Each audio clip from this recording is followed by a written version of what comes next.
Before we get started, if you love real, raw stories about love, betrayal, and heartbreak, hit that subscribe button and share your thoughts in the comments. I really want to know how you'd react if you were in my shoes. It started with a text, just one, but it felt like my world collapsed in that single moment. I was sitting on the couch, exhausted from work, scrolling through my phone when it appeared. I have someone else. I'm sorry. I had to tell you. My fingers froze. My heart pounded, so hard I thought it might burst. I read it twice, then 3 times, hoping it was some kind of sick joke. But the words didn't change. The screen didn't lie. And in that instant, I realized that everything I believed about us, everything I thought we had, was unraveling. I shouldn't have been surprised. I just hadn't wanted to see it. There had been warning signs, little things that made my stomach tighten, but that I brushed off. Missed calls late at night, her phone lighting up and quickly hiding it when I walked in the room. She started disappearing for hours with excuses that sounded plausible but became increasingly vague. Work, meeting with a friend, just needed space. At first, I trusted her. I wanted to. But slowly, the doubts piled up like pieces of a puzzle I didn't want to complete. One evening, she said something that now echoes in my mind. "I'm just testing you," she said, her voice playful but her eyes avoiding mine. "I need to know how much you care." I laughed it off, thinking she meant it jokingly.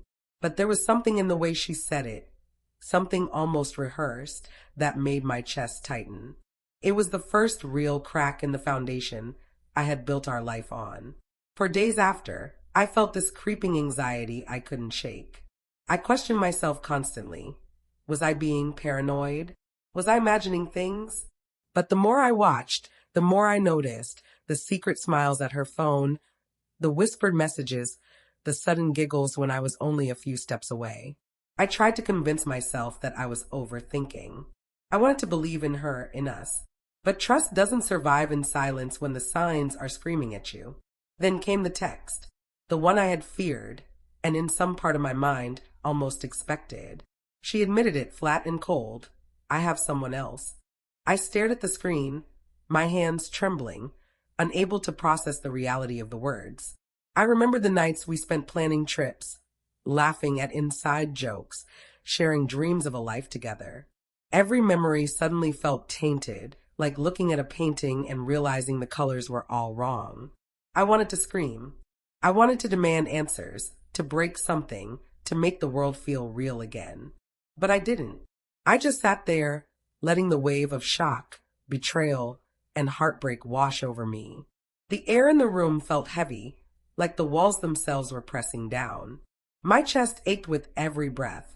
My stomach knotted with grief I couldn't release. When she came home that night, I couldn't look at her. She tried to hug me, to kiss me, but I stepped back, my eyes full of questions she couldn't answer. "Why?" I asked, my voice shaking. "Why would you do this?" She avoided my gaze. I don't know. I felt lost," she said. Her voice was soft, trembling, and I could see the guilt in her eyes. But no amount of guilt could erase what had happened. The person I loved, the person I trusted with everything, had chosen someone else, and there was no going back. Over the next days, I replayed everything in my head. Every laugh, every touch, every promise suddenly seemed like a lie. I asked myself, did I miss the signs? Was I too naive? But deep down, I knew the truth. Sometimes, no amount of love can prevent betrayal. Some people break trust, even with the ones they claim to love most. I tried to talk to her, to understand her perspective, to make sense of the chaos she'd caused. She spoke about loneliness, about curiosity, about mistakes. I listened, silent, my mind racing with memories and what-ifs. I realized then that love is complex, and betrayal doesn't always make a person evil. It can come from weakness, confusion, or selfishness. But even understanding her didn't heal the wound. It just made it deeper, because now I saw her fully, including the parts one couldn't reconcile with the life I thought we had. The turning point came quietly. One night, I packed a bag, my hands shaking as I folded shirts and jeans, the familiar smell of our apartment stinging my nostrils. I didn't wait for a confrontation. I didn't want a scene. I left a note on the kitchen counter I saw. I know. I'm leaving to find myself. Goodbye. When she came home, the apartment was empty. She called, texted, begged, cried, but I didn't answer. For the first time in weeks, I felt a strange sense of peace. Not happiness, yet but clarity.